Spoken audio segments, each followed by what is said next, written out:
Hey there, and welcome to the IBM Cloud Developer Console for Apple.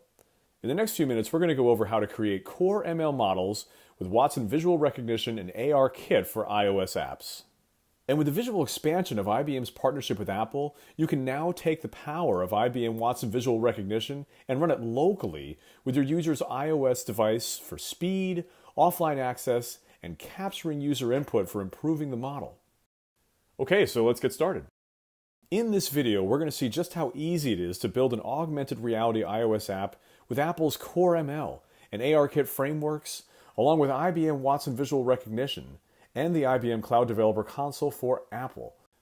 Now, to build this application, we're going to navigate to the IBM Cloud Developer Console for Apple, which is a one-stop shop for building full-stack Apple applications with IBM Cloud.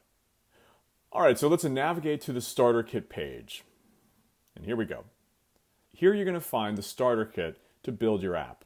A starter kit automatically provisions and integrates cloud services into an application.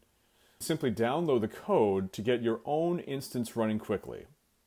So we're going to go down and we're going to click on the visual recognition with Core ML and ARKit for iOS with Watson. So now we see on the right-hand side that the IBM Cloud Developer Console for Apple automatically provisions a visual recognition service for you. Now you can use the Lite plan, which is free, or you can choose a paid plan if you hope to build this starter kit and put it into production. So we'll name our project, and we go here and click Create. Now once it's been successfully provisioned, we see a download code window on the top right corner. So we'll go over here and we'll download the code.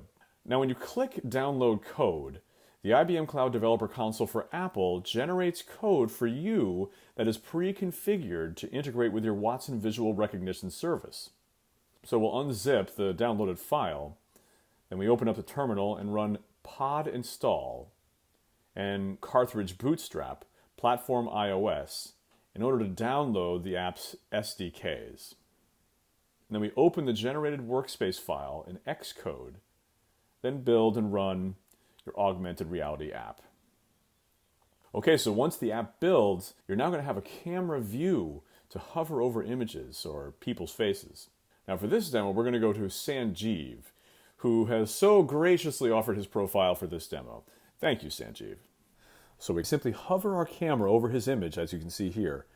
And right away, we see personal information of Sanjeev appear on the screen. And by the way, you'll notice that his personal information is blurred out. Well, since Sanjeev was so nice to offer his face, we thought we'd return the favor by blurring out his personal information so he wouldn't be bombarded with calls all day. Anyway, pretty cool, right? Well, let's do a live demo by hovering the camera over an actual person. Thank you, Sanjeev, again. And so once again, we see straight away that the personal information of Sanjeev appears, which, by the way, is once again blurred out. You're welcome, Sanjeev. And this all happens once the camera is hovering over him.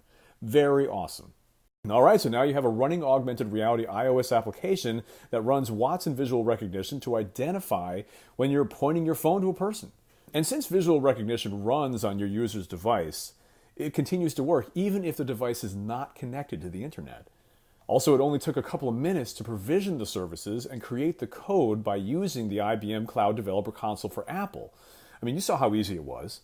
To continue building out your new iOS application with cloud services, like authentication or a mobile backend, check out the Swift Programming Guide with detailed guidance and best practices for building full-stack cloud applications that are written in Swift. It's all very exciting, and we are very excited to see what applications you can build with the IBM Cloud Developer Console for Apple.